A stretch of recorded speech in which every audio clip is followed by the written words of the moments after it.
In the sultry heat of Medellín, Colombia, 1949, a baby's cry pierced the air, a new voice in the symphony of life that played out in the bustling city.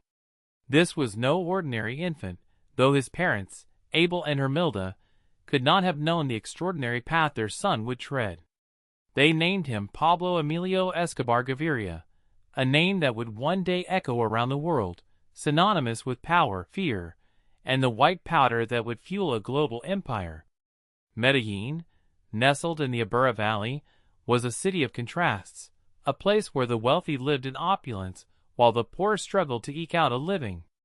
It was a city of beauty, with its lush green mountains and vibrant colors, but it was also a city of darkness, where the shadows cast by the towering peaks hid secrets and sins. Into this world Pablo Escobar was born, a world that would shape him and be forever changed by him. Abel Escobar was a humble farmer, a man of the land, his hands calloused from years of toil. He was a man of principle, a devout Catholic who believed in the power of hard work and honesty. Hermilda Gaviria, Pablo's mother, was a woman of strength and determination. She had left her home in the countryside to seek a better life in Medellín, and she was not afraid to fight for what she believed in. Their union was one of love and respect, but it was also a union of opposites, a clash of worlds that would leave an indelible mark on their son. Pablo was a lively child, full of energy and curiosity. He was a natural leader, always at the center of any game or adventure, his laughter ringing out like a bell. He was also a charmer, with a smile that could light up a room and a way of making people feel special. But there was a darkness in him too, a restlessness that made him chafe against the boundaries of his life. He was not content to follow the path laid out before him, to till the land and live a simple life. He wanted more, and he was willing to do whatever it took to get it. As Pablo grew older, he began to explore the city, drawn to the excitement and danger that lurked in its shadows. He was just a boy, but he was already learning the lessons of the street, the importance of power and respect. He saw how the strong took from the weak, and he decided that he would never be on the receiving end of that equation. His first foray into the criminal underworld was a small one, a test of his mettle. He was just 12 years old when he stole a bicycle from a local shop, a sleek, shiny machine that he had coveted for months. It was a thrill, the adrenaline coursing through his veins as he pedaled away, the wind in his hair, and the taste of freedom on his tongue. He sold the bike for a fraction of its worth, the money burning a hole in his pocket. It was the start of something, a taste of the power and influence that he craved. But it was not enough. Pablo wanted more, always more. He began to push the boundaries, to test the limits of his newfound power. He started with small-time crimes, petty thefts and burglaries, but it was not long before he graduated to more serious offenses. He joined a gang, a group of young thugs who terrorized the streets of Medellín, their names whispered in fear by the locals. One night, as Pablo and his gang made their way through the dark streets, they came across a wealthy businessman, a man who had made his fortune on the backs of the poor. The man was drunk, his pockets heavy with cash, a ripe target for the young thieves. Pablo approached him, his heart pounding in his chest, his eyes cold and calculating. He demanded the man's money, his voice steady, his hand steady on the knife at his side. The man, sensing the danger, handed over his wallet without a fight. It was a turning point for Pablo, a moment when he realized the true extent of his power. But it was also a moment that would come back to haunt him. The businessman was not a man to be trifled with, and he was not about to let the theft go unpunished. He reported the crime to the police, and Pablo's name was added to a growing list of suspects. It was the first time that Pablo had come to the attention of the authorities, the first time that he had to look over his shoulder, to wonder if his freedom was at risk. As Pablo stood on the precipice of adulthood, he faced a choice. He could continue down the path he had chosen, the path of crime and violence, or he could turn back, try to find a way to redemption. But Pablo Escobar was not a man to turn back, to admit defeat. He had tasted power, and he was hungry for more. He would not let anything stand in his way, not even the law. And so, as the sun set on his childhood, Pablo Escobar stepped into the shadows, ready to carve out his place in the criminal underworld. He was just a boy, but he was already a force to be reckoned with, a name that would strike fear into the hearts of men. The story of Pablo Escobar was just beginning, a tale of power, corruption, and the destructive force of ambition. But for now, the stage was set, the players were in place, and the curtain was about to rise on a drama that would captivate the world. As Pablo Escobar stepped into the shadows, he found himself in a world where the rules were different, where the strong ruled and the weak were trampled underfoot. He was no longer just a boy, but a player in a dangerous game, a game where the stakes were high and the penalties severe. He had chosen his path, and there was no turning back. Pablo's first taste of real power had left him hungry for more. He began to move up the ranks of the criminal underworld, his reputation growing with each passing day. He started with small-time smuggling, using his connections to move goods across the border, always one step ahead of the authorities. But it was not enough. Pablo wanted more, always more. He joined forces with a local gang, a group of hardened criminals who controlled the streets of Medellín with an iron fist. They were impressed by Pablo's audacity, his willingness to take risks, his ability to think on his feet. He was a natural, a born leader, and they welcomed him into their ranks. Together, they began to expand their operations, their reach extending like a dark stain across the city. But with power came enemies, and Pablo was no stranger to danger. He made a name for himself as a ruthless enforcer, a man who would stop at nothing to protect what was his. He was feared, respected, and above all, he was dangerous. He was a man to be reckoned with, a man who would not be crossed. One night, as Pablo and his gang made their way through the streets, they came across a rival gang, a group of thugs who had been making waves in their territory. Pablo, always the first to act, stepped forward, his hand resting on the pistol at his side. He demanded that they leave, his voice cold, his eyes hard. But the rival gang was not so easily intimidated. They laughed, jeered, and spat at Pablo's feet. It was a challenge, a test of wills, and Pablo was not one to back down.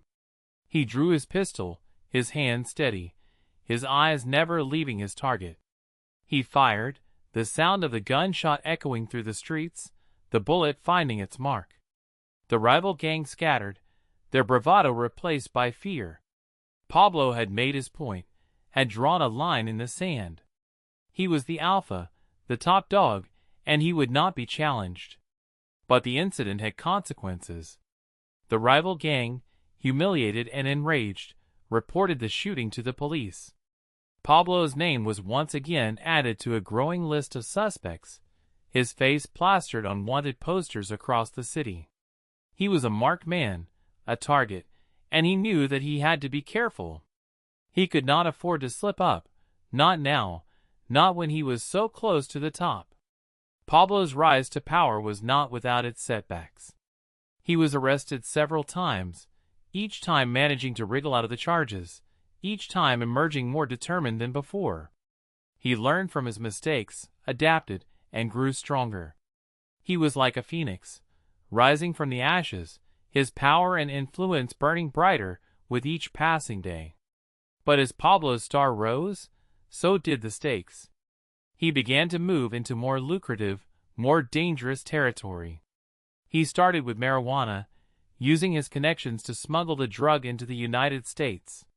It was a risky business, but the profits were astronomical, and Pablo was not a man to shy away from risk. He invested his money in real estate, buying up properties across Medellín, building a portfolio that would make him one of the wealthiest men in the country. He used his wealth to buy influence, to grease the wheels of power. He became a philanthropist, a benefactor to the poor, a man who gave back to the community.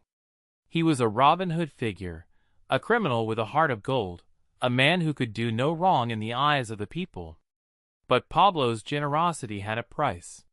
He expected loyalty, absolute and unwavering. He expected obedience, and he expected to be feared. He was a king, a god, and he expected to be treated as such. Those who crossed him, who dared to defy him, paid the price. They disappeared, their bodies turning up in alleys, their faces frozen in terror, their lives snuffed out by Pablo's wrath. As Pablo's power grew, so did his ambition. He began to dream of a future where he was not just a king, but a president. He saw himself as a savior, a man who could lead Colombia out of the darkness and into the light. He began to make political connections, to curry favor with the powerful, to build a network of support that would propel him to the highest office in the land. But Pablo's ambition was not without its critics. There were those who saw him for what he was, a criminal, a thug, a man who had built his empire on the backs of the poor. They whispered his name in fear, but they also whispered it in contempt. They saw him as a cancer, a blight on society, a man who had to be stopped. And so, as Pablo stood on the precipice of greatness, he found himself surrounded by enemies, both old and new. He was a man under siege, a man who had to watch his back, who had to be constantly on his guard.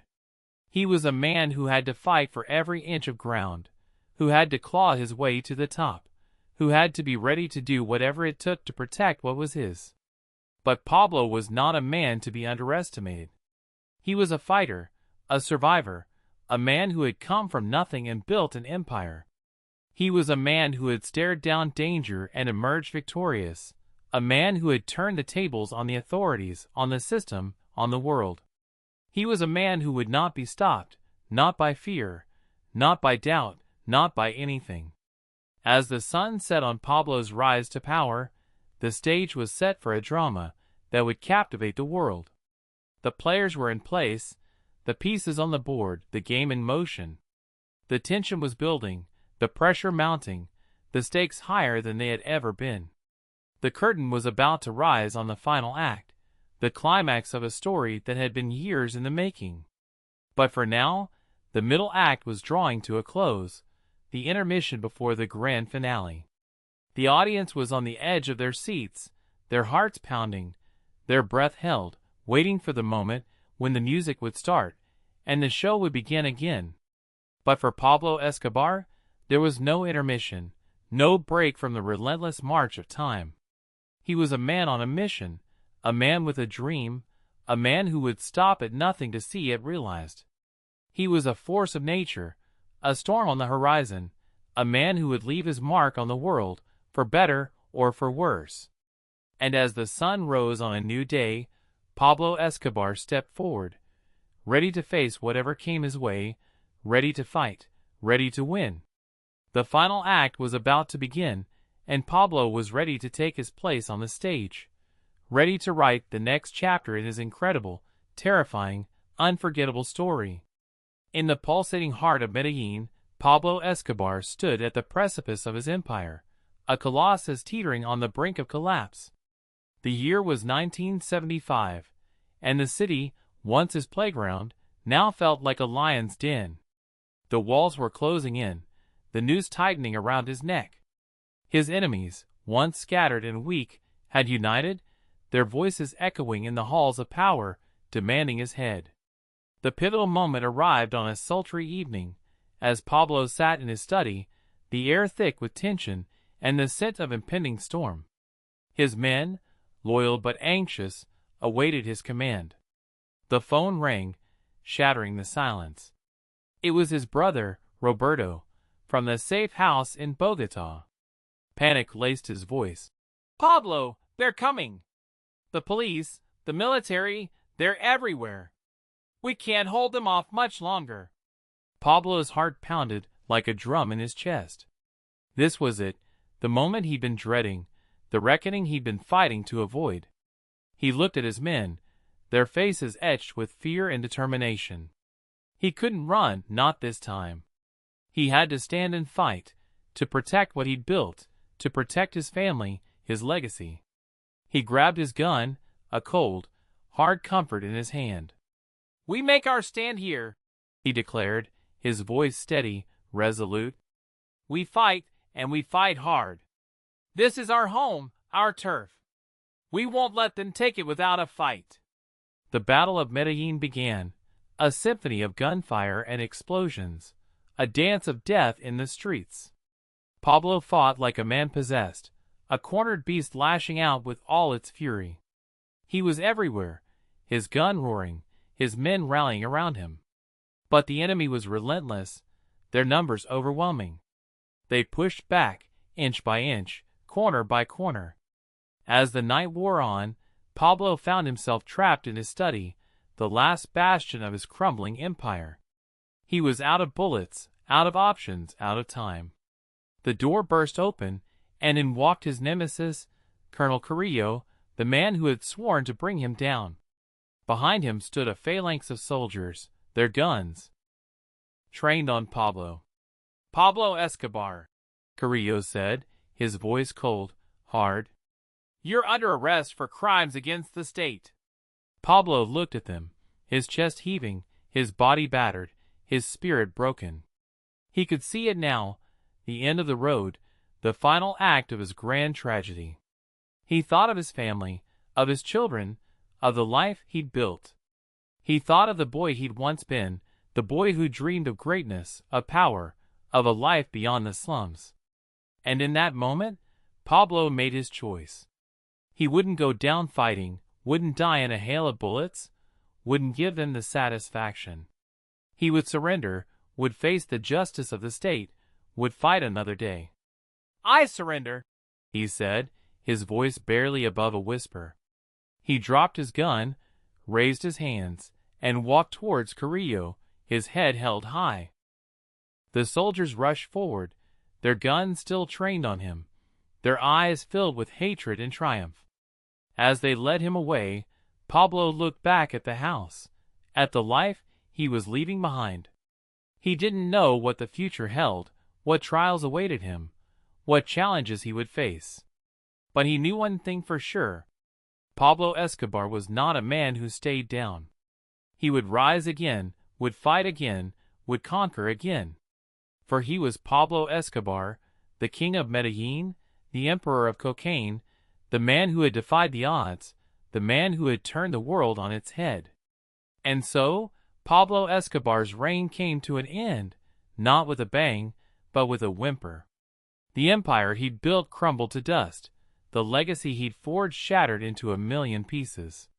But Pablo was not a man to be defined by his defeats, by his failures. He was a man who rose from the ashes, a phoenix reborn from the flames of adversity. In the years that followed, Pablo would fight his way out of prison, would rebuild his empire, would become the most wanted man in the world. His story would become a legend, a tale of power and corruption, of ambition and betrayal, of a man who dared to defy the system, to challenge the status quo, to rewrite the rules. But that was a story for another time, another chapter in the epic saga of Pablo Escobar. For now, as the sun rose on a new day, Pablo stood in his cell, his heart heavy, his spirit unbroken. He looked out at the world, at the life he'd left behind, at the future that awaited him. And he smiled, a smile filled with determination, with defiance, with the unquenchable fire of a man who refused to be defeated. And so, as the curtain fell on the climax of Pablo Escobar's story, one question remained, echoing through the halls of history, a testament to the indomitable spirit of a man who would not be broken. What remained of Pablo Escobar? The answer, as always, was simple. Pablo Escobar remained Pablo Escobar. And that, perhaps, was the most terrifying thing of all.